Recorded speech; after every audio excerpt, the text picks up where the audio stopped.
This is the Alfa Peninsula, a tiny plot of land overlooking the Persian Gulf. It may be small, but it could soon become one of the most important stretches of land in the world. It makes up the entirety of Iraq's coastline and, crucially, despite its size, gives the country uniquely positioned access to the ultra-competitive global shipping industry. This 20-kilometer stretch of water is at the heart of a plan that could make Iraq one of the most valuable trading hubs in the region, even the world. Let me explain. This is the Suez Canal. For over 150 years, it has dominated the global supply chain. But overcapacity and the constant threat of piracy in the Red Sea has left experts in the shipping industry crying out for alternative routes. Iraq is hoping to answer those calls by creating a new path here, which it argues would be quicker and safer than going via Suez. But before Iraq can snatch the global supply chain crown from Egypt, it first has to build the biggest infrastructure project in its history. Starting with this, the Alfa Grand Port. Engineers have had to build colossal structures with limited resources, but when completed, it will be one of the biggest deep-water ports in the world, and potentially the most game-changing construction Iraq has ever built. Across the history of infrastructure, there are a few select examples of projects that came along just at the right time and in the right place to make history. Enter Iraq. Now, to say Iraq has a small coastline is a bit of an understatement. The country's border is over 3,600 kilometers, and just 58 of those kilometers are on the coast. But it doesn't stop there, because to get out to the open ocean, it relies on this tiny 20-kilometer wide window. For the Iraqi authorities, it could be a golden invitation to enter the big league of global trade, because it gives them an opportunity to build a holy grail of international logistics, a deep water port. This is what they're building.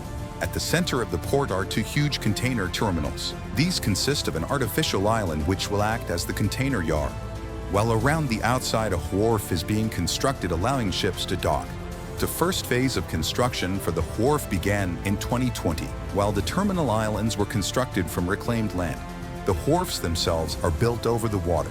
Engineers drove 1,700 piles, each 50 meters long, into the seabed, using a technique known as canotravel. Here's how it works. A few piles are initially driven into the seabed from the land, and a deck is constructed on top. From there, a machine uses the platform to rest on as it drives piles in front of itself, while the deck is completed behind it. It's a lot more reliable than other methods like using a boat, which can be affected by the conditions in the sea. The initial wharf was completed in 2024 and will host 5 berths, which will accommodate the first ships into the port. Managing a massive project like the Alfa Grand Port isn't just about engineering, it takes serious financial organization too. That's where Odoo's accounting app comes in. With Odoo, creating professional invoices is a breeze.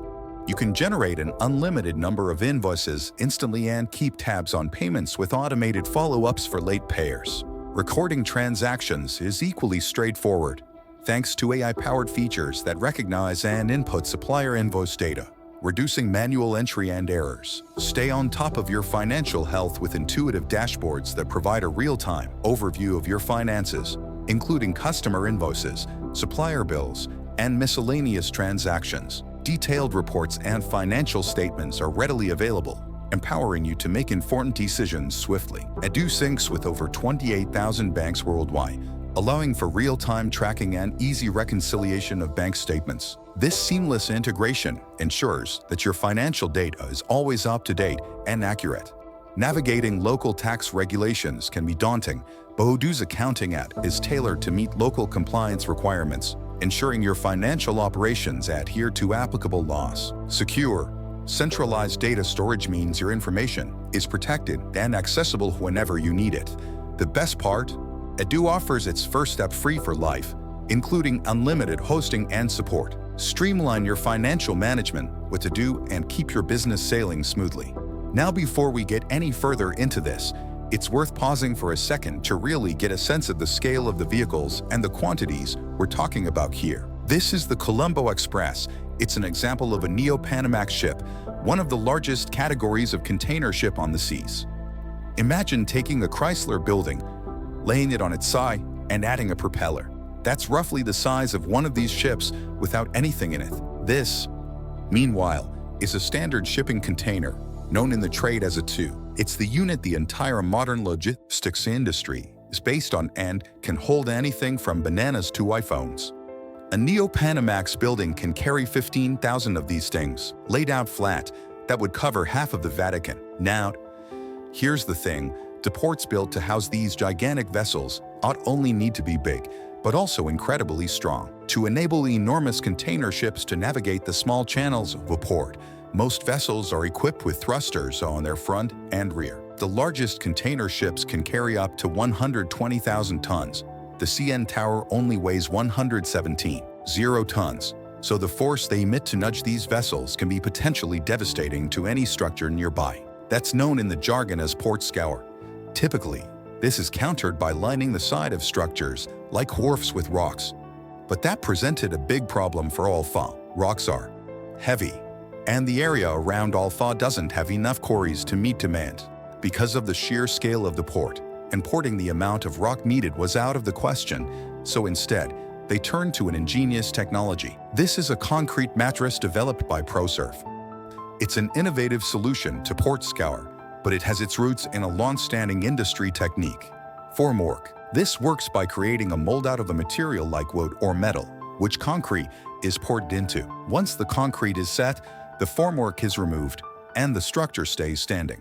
The concrete mattress follows the same principle. It starts with a fabric container that uses ties sewn in at intervals to keep its shape. The mattress is laid in place and pumped full of concrete, which, when set, provides the same level of protection against scour. This technique has a number of advantages over traditional rock armor, not least of which is speed. Rock armor is time-consuming to construct and has to be completed before the deck of a wharf is built. But the concrete mattress can be installed at any point during construction. That's important because it means the wider construction progress is less reliant on milestones being reached in a particular sequence. At Alpha, that was borne out by the first wharf being completed ahead of schedule in just 37 months. But the most important benefit is the enormous saving in materials. This 1.7-kilometer stretch of wharf would have needed armor over 3.5 meters deep, using up to 430,000 cubic meters of rock. That's enough to fill the rotunda of the US Capitol 12 times over. The concrete mattress, on the other hand, was only 20 centimeters thick in most places and used just 26,500 cubic meters of concrete. Keeping the port structures intact is one thing, but keeping the water deep enough in a dynamic marine environment is another. The water immediately around the Alpha Peninsula is fairly shallow. You can see from this picture how far out the layer of mud comes into the port site.